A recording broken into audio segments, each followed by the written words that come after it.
नमस्कार। आज हम BCom part first EFM paper first business economics के सिलेबस के बारे में जानकारी लेंगे। बेसिकली ईएफएम में दो पेपर हैं। एक पेपर फर्स्ट जिसका नाम बिजनेस इकोनॉमिक्स है, व्यावसायिक अर्थशास्त्र, और दूसरा जो पेपर है उसका नाम है economic environment in India, Bharat में आर्थिक पर्यावरण। तो अपनी एमजीएस यूनिवर्सिटी में सिलेबस को 5 भागों में क्लासिफाई किया हुआ है, 5 यूनिट में इसको बांटा हुआ है। तो देखिए, इसको शॉर्ट में समझने के लिए तो अर्थशास्त्र के भी 5 भाग किए हुए हैं। इस सिलेबस को शॉर्ट में समझ लेते हैं। इसका पीडीएफ मैंने आपको सेंड कर दिया है पूरे सिलेबस का, और कुछ स्लाइड्स के माध्यम से कुछ जो चीज़ें हैं उनको समझाने का प्रयास किया गया है। तो अर्थशास्त्र के बेसिकली 5 भाग किए हुए हैं। पहला है आपका उत्पादन, दूसरा उपभोग, तीसरा वितरण, चौथा विनिमय और पांचवा राजस्व। तो 5 भाग किए हुए हैं। पहला है उत्पादन यानी कि प्रोडक्शन, दूसरा है उपभोग यानी कि कंजप्शन, तीसरा है एक्सचेंज यानी कि विनिमय, चौथा है डिस्ट्रीब्यूशन यानी कि वितरण, और पांचवा पार्ट है इसका राजस्व यानी कि पब्लिक फाइनेंस। तो 5 बेसिकली पार्ट किए हुए हैं। तो सबसे पहले इसका जो हिस्सा है वह है प्रोडक्शन। तो प्रोडक्शन जो है, इसमें किसी वस्तु में किसी न किसी प्रकार की उपयोगिता का निर्माण करना उत्पादन कहलाता है। यह उपयोगिता किसी भी प्रकार की हो सकती है। तो generation of utility is known as production. किसी भी कमोडिटी में, किसी भी आर्टिकल में, किसी भी थिंग में किसी प्रकार की कोई भी उपयोगिता का जनरेशन किया जाता है, यूटिलिटी का जनरेशन किया जाता है, वह प्रोडक्शन कहलाता है। और ये जो प्रोडक्शन है वो उत्पादन के 5 साधनों द्वारा किया जाता है। उत्पादन के 5 साधन कौन कौन से? भूमि, श्रम, पूंजी, संगठन और साहस। ये 5 जो है वह उत्पादन के मुख्य घटक होते हैं। प्रोडक्शन के जो मुख्य मेन कंपोनेंट्स होते हैं, सबसे पहला है लैंड, भूमि यानी कि लैंड, दूसरा है लेबर यानी कि श्रम, तीसरा है कैपिटल यानी कि पूंजी। तो भूमि, श्रम, पूंजी, संगठन यानी कि ऑर्गेनाइजेशन, साहस यानी कि एंटरप्रेनर। तो इस तरह से 5 पार्ट किए हुए हैं प्रोडक्शन के।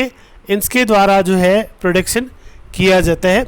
और जो प्रोडक्शन किया जाता है उनमें, जैसा कि आप सबसे पहले देख रहे हैं, किसका स्थान है? भूमि का, लैंड का।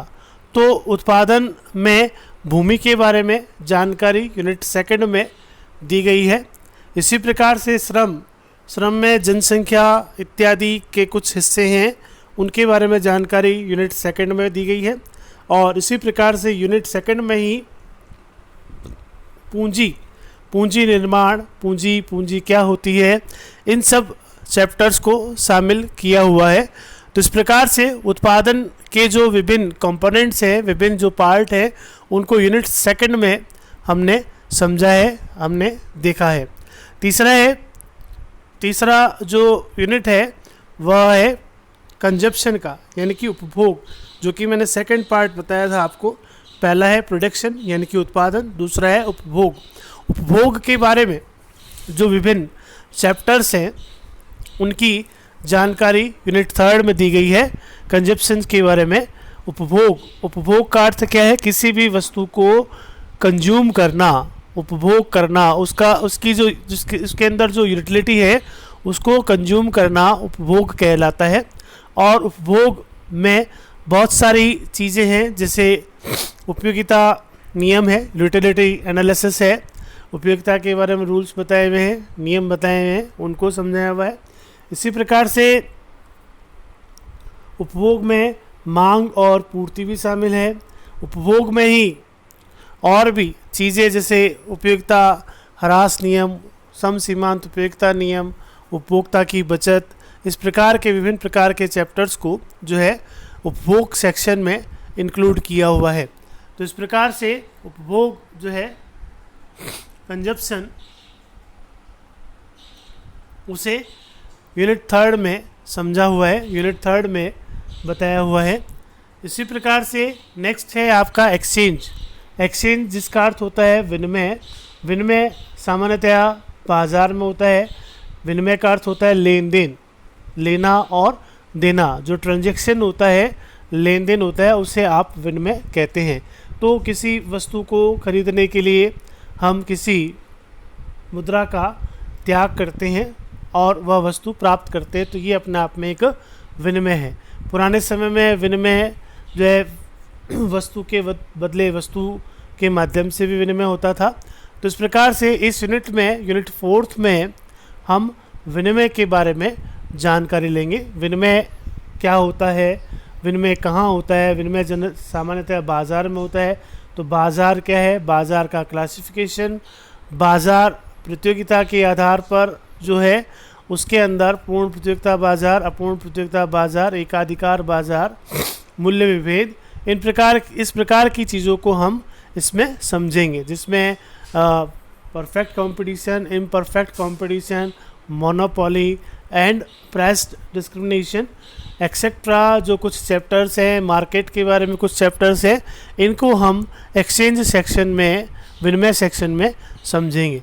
इसी प्रकार से इसका जो चौथा हिस्सा है वह है डिस्ट्रीब्यूशन, जिसे यूनिट 5 में हमें समझाया हुआ है। डिस्ट्रीब्यूशन यानी कि वितरण। वितरण का अर्थ क्या है? बांटना, डिस्ट्रीब्यूट करना, कि जो भी पैसा एक एंटरप्रेन्योर ने कमाया है उसे वह विभिन्न प्रकार के जो प्रोडक्शन की जो कंपोनेंट्स हैं, पार्ट हैं, उनमें उन पैसे को वह डिस्ट्रीब्यूट कर देता है। जैसा कि मैंने अभी आपको बताया था कि उत्पादन के 5 जो है वो फैक्टर्स होते हैं, 5 कंपोनेंट्स होते हैं मेन, जिनके माध्यम से उत्पादन किया जाता है। जैसे भूमि है, श्रम है, पूंजी है, संगठन है और साहस है। तो इस प्रकार से भूमि का रिवार्ड होता है, उसका लगान, उसका रेंट जो है उसका रिवार्ड होता है, रेम्युनरेशन होता है। इसी प्रकार से लेबर है, तो लेबर का जो रेम्युनरेशन है वह उसकी मजदूरी होता है, वेजेस होती है। तो वेजेस के बारे में विभिन्न प्रकार के सिद्धांत को हम इसमें समझेंगे, लगान के विभिन्न प्रकार के सिद्धांत को हम समझेंगे। इसी प्रकार से पूंजी है, कैपिटल, तो कैपिटल पर ब्याज दिया जाता है, ब्याज उसका रिवार्ड होता है। ब्याज के विभिन्न प्रकार के सिद्धांतों को इसमें समझाया हुआ है, विभिन्न प्रकार की बातों को इसमें समझाया हुआ है। इसी प्रकार से नेक्स्ट है आपका एंटरप्रेन्योर, जिसे साहसी कहा जाता है। साहसी वह व्यक्ति होता है जो जोखिम लेता है, जोखिम लेने का साहस करता है और उस साहसी को जो है अंत में लाभ प्राप्त होता है। तो लाभ या हानि कुछ भी हो सकती है, तो लाभ प्राप्त होता है और उन लाभ के विभिन्न प्रकार के सिद्धांतों को इसके अंदर समझाया हुआ है। उसके अलावा राष्ट्रीय आय एक और चीज़ है जिसे इसके अंदर देखा हुआ है। तो हमने देखा कि जो अपना सिलेबस डिज़ाइन किया हुआ है वो इस प्रकार से प्रोडक्शन है, उसके बाद कंजप्शन है, उसके बाद एक्सचेंज है, उसके बाद डिस्ट्रीब्यूशन है और लास्ट में पब्लिक फाइनेंस है। पब्लिक फाइनेंस अपने सिलेबस में नहीं है इसलिए इसको छोड़ दिया गया है। उससे पहले यूनिट 1 में आपको अर्थशास्त्र के विभिन्न प्रकार के भागों के बारे में, विभिन्न चीज़ों के बारे में इंट्रोडक्टरी जो है जानकारी दी हुई है कि व्यावसायिक अर्थशास्त्र क्या होता है, व्यावसायिक अर्थशास्त्र का महत्व क्या है, स्थैतिक और प्रायोगिक अर्थशास्त्र क्या होता है, static and dynamic dynamic economics क्या है, इकोनॉमिक रूल क्या है, अर्थशास्त्र के नियम क्या है, उनकी रिजिडिटी क्या है, इस प्रकार के बहुत सारी चीज़ों को, मैक्रो इकोनॉमिक्स क्या है, व्यष्टि और समष्टि अर्थशास्त्र क्या है, उन सब चीज़ों को इसमें समझाया हुआ है। तो इस प्रकार से हम देखते हैं कि सिलेबस बहुत ही अच्छे ढंग से डिज़ाइन किया हुआ है, जिसका पीडीएफ आपको सेंड कर दिया गया है। आगामी कक्षाओं में इसी सिलेबस पर चलते हुए हम कुछ और बातों को समझेंगे। सबसे पहले अर्थशास्त्र का इंट्रोडक्शन वगैरह इन सब की क्लासेस ली जाएगी।